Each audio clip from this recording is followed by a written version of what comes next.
প্রিয় শিক্ষার্থীরা, আসসালামু আলাইকুম। আশা করি ভালো আছো, সবাই সুস্থ আছো, পরিবার সবাই ভালো আছে। তোমাদের অনলাইন ক্লাসে স্বাগত। আমরা আজকে ইতিহাস বিষয় নিয়ে পড়ব। যারা মানব বিভাগে নিয়েছ নবম শ্রেণীর ছাত্রীরা এবং দশম ও এসএসসি পরীক্ষার্থীরা, তোমাদের ইতিহাস সম্পর্কে, ইতিহাস, বাংলাদেশের ইতিহাস ও বিশ্ব সভ্যতা, এই পাঠ্য বইয়ের আজকে প্রথম অধ্যায় নিয়ে আমি পুনরালোচনা করব। ইতিহাস বলতে আমরা কি বুঝি? ইতিহাস, আমরা অনেক সময় কথায় বলি যে অত ইতিহাস বলার দরকার নেই, আসল কথাটা বলো। ইতিহাসটা আসলে অতীত, অতীত নিয়ে যে কাহিনী, যেটা আমরা অনেক কিছুই জানি না, কিন্তু জানতে হলে আমাদেরকে কী করতে হয়? ইতিহাস পড়তে হয়।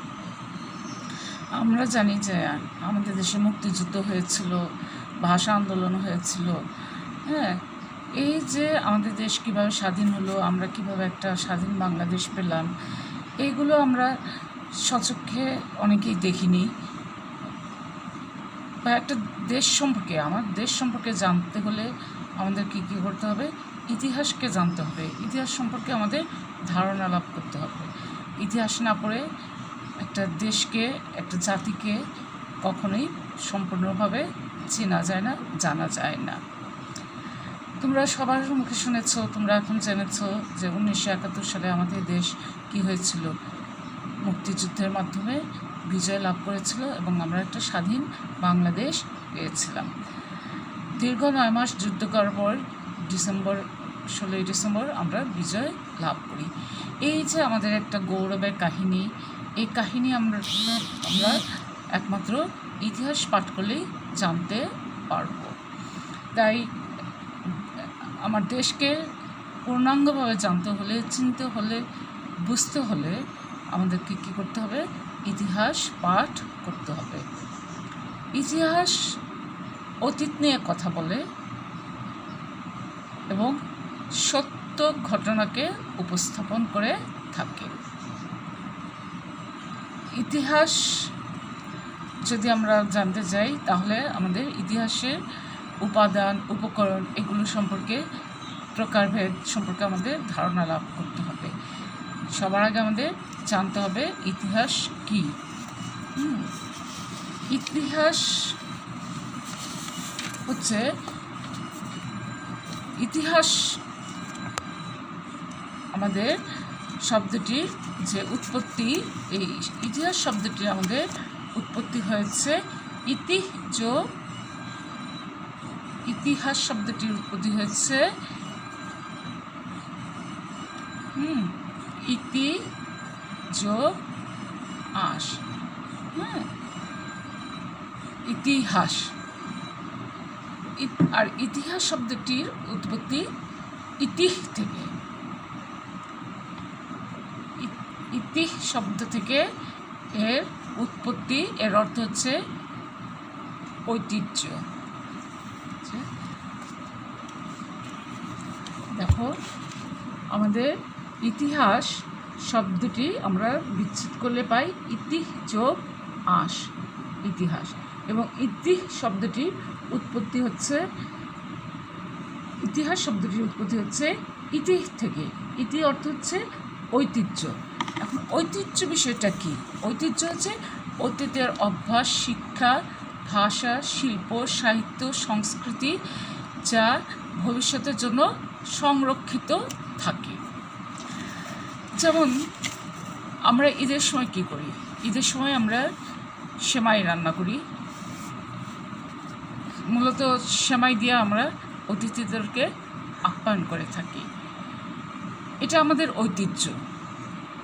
এখন নানান রকমের বিভিন্ন ধরনের খাবার আমরা তৈরি করি ঈদের সময়, কিন্তু সেমাই রান্না না করলে কিন্তু ঈদ মনে হয় না। তেমনই দেখবে বিয়েতে লাল রঙের বেনারসি শাড়ি পরা হয়, এটা আমাদের ঐতিহ্য। আবার যে কোনো ভারী ধরনের মানে পোলাও কর্মা এগুলো এই ধরনের আপ্যায়ন করার পর আমরা মিষ্টিমুখ করাই, তারপরে পান সুপারি ব্যবস্থা করি। দেখবে বিয়ে বাড়িতে পান সুপারির ব্যবস্থা করা হয়। এই যে যুগ যুগ ধরে যে প্রথাগুলি চলে আসছে, নিয়মগুলো চলে আসছে, এগুলোই হলো আমাদের ঐতিহ্য। এই ঐতিহ্য এক প্রজন্ম থেকে আরেক প্রজন্মের কাছে পৌঁছে দেয় ইতিহাস। E.H. কারের ভাষায় বলা যায়, ইতিহাস হলো বর্তমান ও অতীতের মধ্যে এক অন্তহীন সংলাপ। ইতিহাস হলো বর্তমান ও অতীতের মধ্যে এক অন্তহীন সংলাপ। বর্তমান সকল বিষয় কিন্তু অতীতের ক্রমবিবর্তন ও অতীত ঐতিহ্যের উপর ভিত্তি করে গড়ে উঠেছে। অতীতকে অস্বীকার করে কিন্তু মানুষ এগোতে পারে না। অতীতের ক্রমবিবর্তন ও ঐতিহ্যের বস্তুনিষ্ঠ বিবরণী হলো ইতিহাস। তবে বর্তমান সময়েরও ইতিহাস রয়েছে, যাকে আমরা সাম্প্রতিক ইতিহাস বলি। তাই বলা যায় ইতিহাস সুদূর অতীত থেকে বর্তমান কাল পর্যন্ত বিস্তৃত। ইতিহাস শব্দটাকে আমরা সন্ধিবিচ্ছেদ করেছি। সন্ধিবিচ্ছেদ করলে আমরা পাই ইতি যোগ আস, যার অর্থ হচ্ছে এমনই ছিল বা এরূপ ঘটেছিল। যদিও অতীতের ঘটনা নিয়ে ইতিহাস রচিত হয়, কিন্তু ইতিহাস কিন্তু কোনো মিথ্যার আশ্রয় নেই, সম্পূর্ণটাই সত্য উপর ভিত্তি করে ইতিহাস রচিত হয়ে থাকে। অতীতে এমনই ছিল বা এরূপ ঘটেছিল, অর্থাৎ যা ঘটেছিল তাই ইতিহাসে স্থান পায়। আমাদের মুক্তিযুদ্ধ হয়েছে, এই মুক্তিযুদ্ধে যা ঘটেছিল তাই হচ্ছে ইতিহাস, যা ঘটেনি তাই ইতিহাসে স্থান পায় না।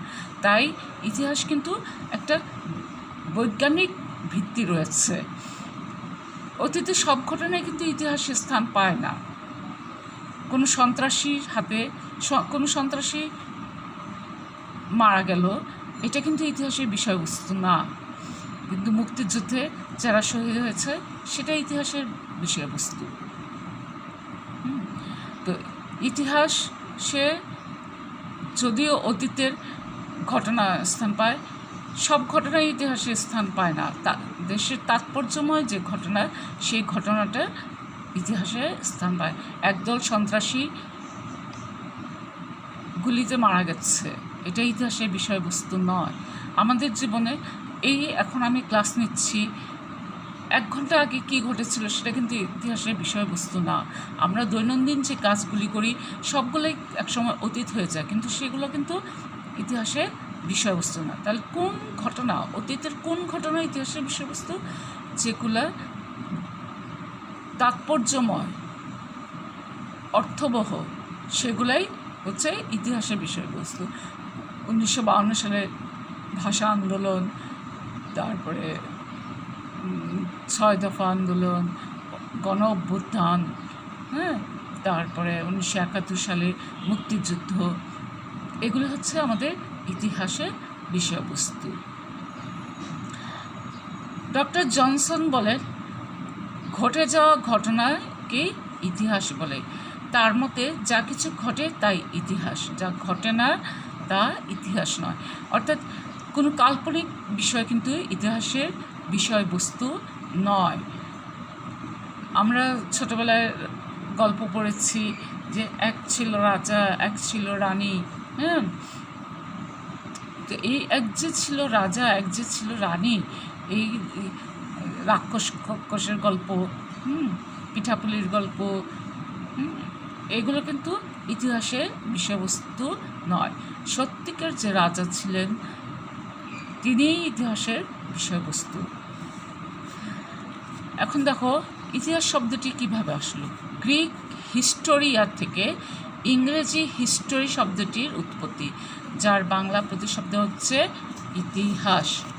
ইংরেজি হিস্টোরিয়া, ইংরেজি ইংরেজি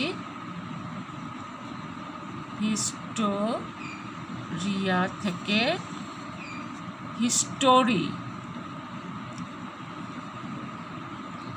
হিস্টোরি শব্দটি আসছে। এর বাংলা প্রতিশব্দ হচ্ছে ইতিহাস। ইংরেজি হিস্টোরিয়া থেকে গ্রিক শব্দ হিস্টোরিয়া থেকে ইংরেজি হিস্টোরি এবং তার থেকে ইতিহাস শব্দটি উৎপত্তি হয়েছে। হিস্টোরিয়া শব্দটি প্রথম ব্যবহার করেন গ্রিক ঐতিহাসিক হেরোডোটাস। এই হেরোডোটাসকে আমরা ইতিহাসের জনক বলে থাকি। তিনিই সর্বপ্রথম তার গবেষণা কর্মে এই শব্দটি ব্যবহার করেন, যার আবিধানিক অর্থ হলো সত্যানুসন্ধান বা গবেষণা। ইতিহাস শব্দটির আবিধানিক অর্থ হচ্ছে সত্যানুসন্ধান বা গবেষণা। হেরোডোটাস বিশ্বাস করতেন ইতিহাস হলো যা সত্যিকার অর্থে ছিল বা সংগঠিত হয়েছিল তা অনুসন্ধান করা ও লেখা। তিনি তার গবেষণায় গ্রিস ও পারস্যের মধ্যে সংগঠিত যুদ্ধের বিভিন্ন বিষয় অনুসন্ধান করেছেন। এতে তিনি প্রাপ্ত তথ্য, গুরুত্বপূর্ণ ঘটনা এবং গ্রিসের বিজয়গাথা লিপিবদ্ধ করেছেন, যাতে পরবর্তী প্রজন্ম এই ঘটনা ভুলে না যায়। এই বিবরণ যেন তাদের উৎসাহিত করে এবং দেশপ্রেমে উদ্বুদ্ধ করে। তাহলে এতক্ষণে তোমরা বুঝতে পেরেছ যে ইতিহাস পড়ার উদ্দেশ্যটা কী। একসময় মানুষ মরণশীল, যেহেতু সেটা একসময় মানুষ পৃথিবী থেকে চলে যাবে এবং নতুন যে প্রজন্ম পৃথিবীতে আসবে তারা অনেক কিছুই জানবে না, অনেক কিছুই তাদের কাছে অজানা। তাহলে দেশকে তাদের জানার বা চিনার বা কিভাবে কি হলো এটা উপায় একমাত্র ইতিহাস। সেই জন্য তিনি কি করেছেন, গ্রিস ও পারস্যের মধ্যে যে যুদ্ধ সংগঠিত হয়েছিল সেটা তিনি লিপিবদ্ধ করেন এবং তার নাম দেন হিস্টোরিয়া। তিনি সে যুদ্ধের থেকে প্রাপ্ত তথ্য, গুরুত্বপূর্ণ ঘটনা এবং গ্রিসের বিজয়গাথা এই বইটিতে লিপিবদ্ধ করেন, যাতে এই ঘটনা পরবর্তী প্রজন্ম ভুলে না যায় এবং তারা যেন দেশপ্রেমে উৎসাহিত হতে পারে। হেরোডোটাসই প্রথম ইতিহাস এবং অনুসন্ধান এই দুটি ধারণাকে সংযুক্ত করেন। ফলে ইতিহাস পরিণত হয় বিজ্ঞানে, পরিপূর্ণভাবে হয়ে ওঠে তথ্য নির্ভর এবং গবেষণার বিষয়। প্রকৃতপক্ষে মানব সমাজের অনন্ত ঘটনা প্রবাহী হলো ইতিহাস। ইতিহাসবিদ র্যাবসন বলেছেন, ইতিহাস হলো ঘটনার বৈজ্ঞানিক এবং ধারাবাহিক বর্ণনা। আমরা ইতিহাসে যেহেতু সত্য মিথ্যা যাচাই করে গবেষণা করে বৈজ্ঞানিক পদ্ধতিতে ইতিহাসকে উপস্থাপন করা হয়, তাই এটা হচ্ছে ঘটনার বৈজ্ঞানিক এবং ধারাবাহিক বর্ণনা। কারণ ইতিহাসে ধারাবাহিক বর্ণনা থাকে, এই জন্য ইতিহাসের পরিসর অনেক বিস্তৃত। আধুনিক ইতিহাসের জনক হচ্ছেন জার্মান ঐতিহাসিক লিওপল্ড ফন র্যাঙ্কে। তিনি মনে করেন প্রকৃতপক্ষে যা ঘটেছিল তার অনুসন্ধান ও তার সত্য বিবরণী ইতিহাস।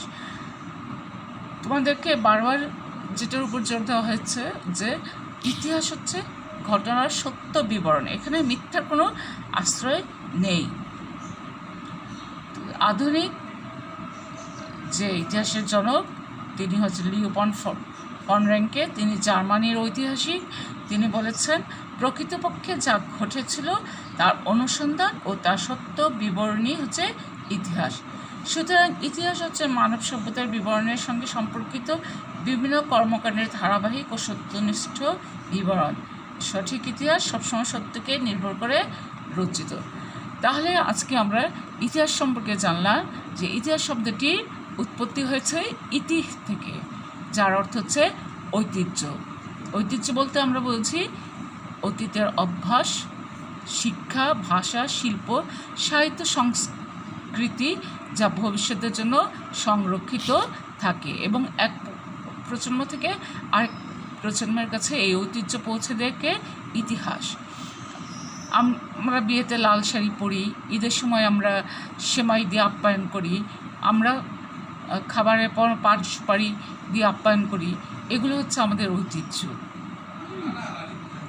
ইতিহাস হচ্ছে বর্তমান এবং অতীতের মধ্যে এক অন্তহীন সংলাপ। অতীতকে উপস্থাপন করা হয় বর্তমানের প্রজন্মের কাছে। ইতিহাসকে যদি আমরা সন্ধিবিচ্ছেদ করি তাহলে আমরা পাই ইতি যোগ আস, অর্থাৎ যা এমনই ছিল বা এরূপই ঘটেছিল। যা কিছু ঘটে তাই ইতিহাস, যা ঘটে না তা ইতিহাস নয়। গ্রিক শব্দ হিস্টোরিয়া থেকে আমরা ইংরেজি হিস্টোরি শব্দটি পেয়েছি এবং এর বাংলা প্রতিশব্দ হচ্ছে ইতিহাস। এই হিস্টোরিয়া শব্দটি প্রথম 5ম শতকে গ্রিক ঐতিহাসিক হেরোডোটাস ব্যবহার করেন। তিনি গ্রিস এবং পারস্যের মধ্যে যে যুদ্ধ হয়েছিল সেই যুদ্ধের তথ্য এবং ঘটনা এগুলো তিনি কী করেছিলেন, ভবিষ্যৎ প্রজন্ম যাতে ভুলে না যায় তার জন্য লিপিবদ্ধ করেন এবং সেই গ্রন্থের নাম দেন হিস্টোরিয়া। এর আবেদনই করতে হচ্ছে সত্যানুসন্ধান বা গবেষণা। তিনি প্রথম ইতিহাস এবং অনুসন্ধান এই দুটি ধারণাকে সংযুক্ত করেন। আধুনিক ইতিহাসের জনক হলো আমাদের জার্মান ঐতিহাসিক লিওপল্ড ফন রেঙ্কে। তিনি বলেন, প্রকৃতপক্ষে যা ঘটেছিল তার অনুসন্ধান ও তার সত্য বিবরণী হচ্ছে ইতিহাস। ইতিহাস সবসময় সত্যকে নির্ভর করে রচিত হয়। এবার ইতিহাস যে রচিত হয় কিসের উপর ভিত্তি করে? ইতিহাসের উপাদান কি? ইতিহাসের উপাদান হচ্ছে দুইটি, একটা হচ্ছে লিখিত উপাদান আর একটা হচ্ছে অলিখিত উপাদান। যেসব তথ্য প্রমাণের উপর ভিত্তি করে ঐতিহাসিক সত্যকে প্রতিষ্ঠিত করা সম্ভব তাকেই ইতিহাসের উপাদান বলা হয়। যেসব তথ্য প্রমাণের উপর, আমি একটা অতীতের কথা বললাম কিন্তু তার উপর তার কী থাকতে হবে, তার একটা ভিত্তি থাকতে হবে, তার একটা প্রমাণ থাকতে হবে। সেই তথ্য ও প্রমাণের উপর ভিত্তি করে ঐতিহাসিক সত্যকে প্রতিষ্ঠিত করা সম্ভব, সেগুলোকে বলা হয় ইতিহাসের উপাদান। ইতিহাসের উপাদানকে আমরা দুই ভাগে ভাগ করতে পারি, একটা হচ্ছে লিখিত উপাদান আর একটা হচ্ছে অলিখিত উপাদান। যেমন আমরা 21শে ফেব্রুয়ারিতে শহীদ মিনারে যাই, শহীদ মিনার দেখলে আমরা বুঝতে পারি এটা কোন ঘটনাকে, 1952 সালের ভাষা আন্দোলনকে কেন্দ্র করে এটা স্থাপিত হয়েছে।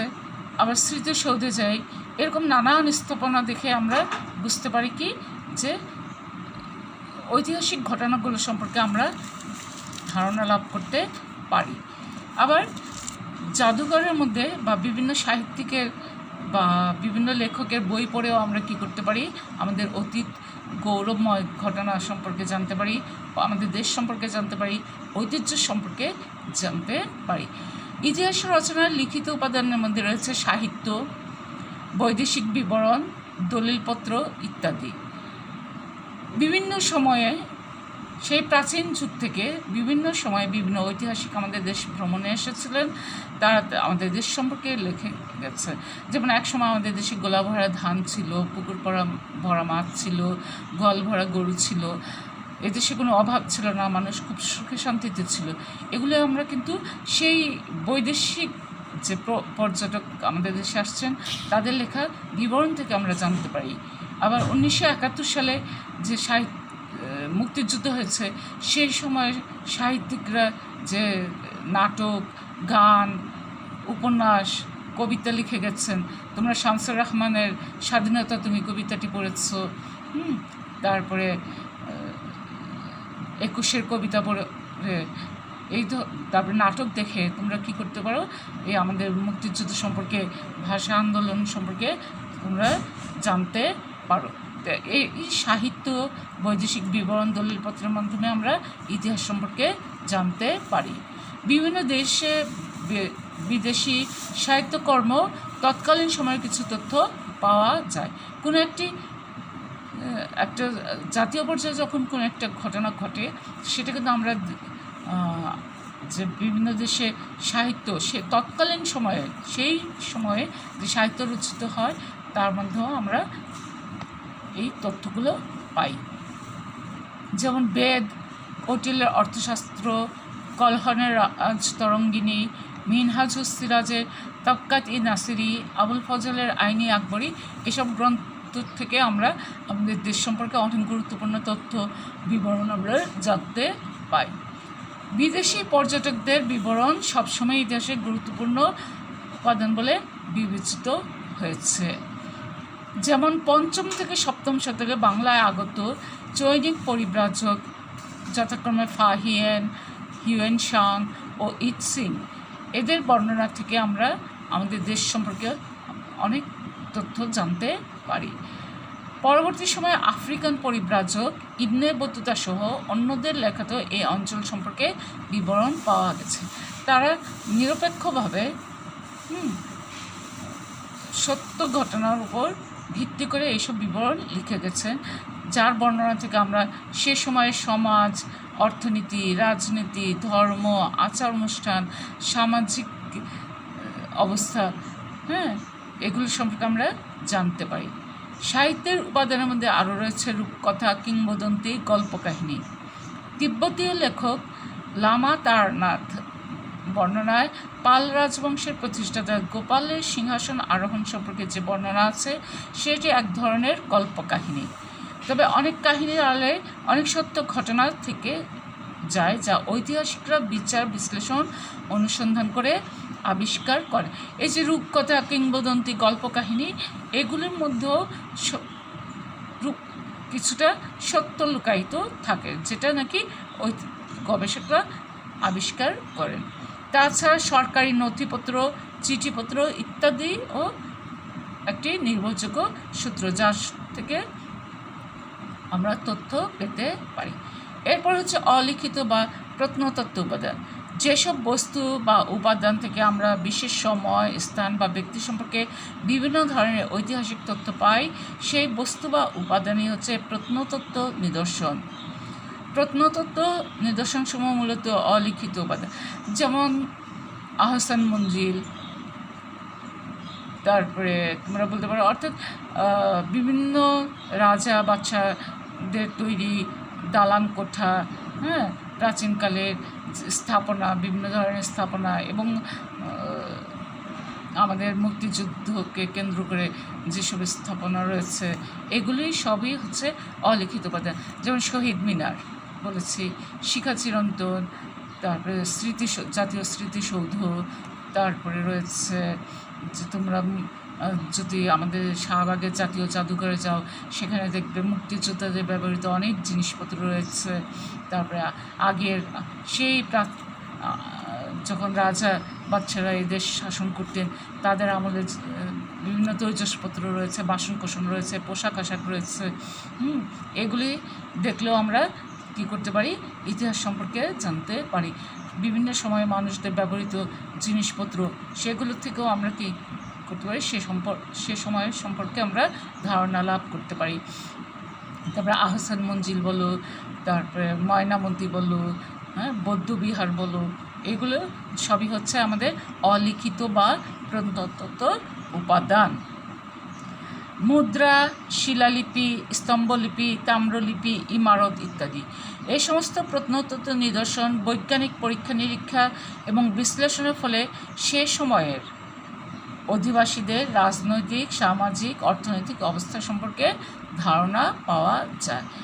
ধারণা করা সম্ভব প্রাচীন অধিবাসীদের সভ্যতা, তাদের ধর্ম, তাদের জীবনযাত্রা, তারা কীভাবে জীবনযাত্রা করতেন, নগরায়ন, নিত্য ব্যবহার্য জিনিসপত্র, ব্যবসা বাণিজ্যের অবস্থা, কৃষি উপকরণ ইত্যাদি সম্পর্কে ধারণা লাভ করা যায়। উদাহরণ হিসেবে উল্লেখ করা যায় সিন্ধু সভ্যতা, বাংলাদেশের মহাস্থানগড়, পাহাড়পুর, ময়নামতি। উদাহরণ হিসেবে উল্লেখ করা যায় সিন্ধু সভ্যতা, বাংলাদেশের মহাস্থানগড়, পাহাড়পুর, ময়নামতি ইত্যাদি ধরনের প্রত্নতত্ত্ব নিদর্শনের কথা। নতুন নতুন প্রত্নতত্ত্ব আবিষ্কার বদলে দিতে পারে একটি জাতির ইতিহাস। তোমরা সোনারগাঁয়ে গিয়েছো এবং সোনারগাঁ গিয়ে সেই ঈশা খাঁর আমলের অনেক কিছু সম্পর্কে দেখছো। হ্যাঁ, যেমন সম্প্রতি নরসিংদীর ওয়ারী বটেশ্বর প্রত্নতত্ত্ব আবিষ্কার। ওই অঞ্চলের প্রত্নতত্ত্ব নিদর্শনে প্রমাণ হয়েছে যে বাংলাদেশে 2500 বছর পূর্বেও নগর সভ্যতার অস্তিত্ব ছিল। এই আবিষ্কারের ফলে বাংলার প্রাচীন সভ্যতার নবদিগন্ত উন্মোচিত হতে যাচ্ছে, বদলে যাচ্ছে বাংলার প্রাচীন সভ্যতা সম্পর্কে অনেক ধারণা। অদূর ভবিষ্যতে নতুনভাবে লিখতে হবে বাংলার প্রাচীন ইতিহাস। এই যে আমাদের এই বাংলার যে প্রাচীন ইতিহাস সম্পর্কে আমাদের পূর্বে যে ধারণা ছিল, এই নরসিংদীর ওয়ারী বটেশ্বরের যে সভ্যতা আবিষ্কার হয়েছে, এর ফলে আমাদের ধারণা পাল্টে গেছে। এতে আমরা জানতে পেরেছি যে 2500 বছর পূর্বেও আমাদের এই বাংলায় কী ছিল, নগর সভ্যতা ছিল। এবং ফলে আবার নতুন করে আমাদের কী করতে হবে, এই নগর সভ্যতা আমাদের প্রাচীন যে ইতিহাস, সেই ইতিহাস সম্পর্কে আমরা আবার নতুন করে লিখতে পারবো। নতুন নতুন ধারণা আমাদের সামনে আসছে। তো এই গবেষণা বলো, আবিষ্কার বলো, এগুলো নিরন্তর চলছে। এর মাধ্যমে বর্তমান প্রজন্ম কী করবে, তার দেশ সম্পর্কে জানবে, তার ঐতিহ্য সম্পর্কে জানবে। হ্যাঁ, জানার ফলে কি হবে, সে তার দেশকে ভালোবাসতে শিখবে, দেশপ্রেমে উদ্বুদ্ধ হবে। আজকে এইটুকু পর্যন্ত। আমাদের সবার সুস্বাস্থ্য কামনা করে আজকে এখানেই শেষ করছি। আল্লাহ হাফিজ।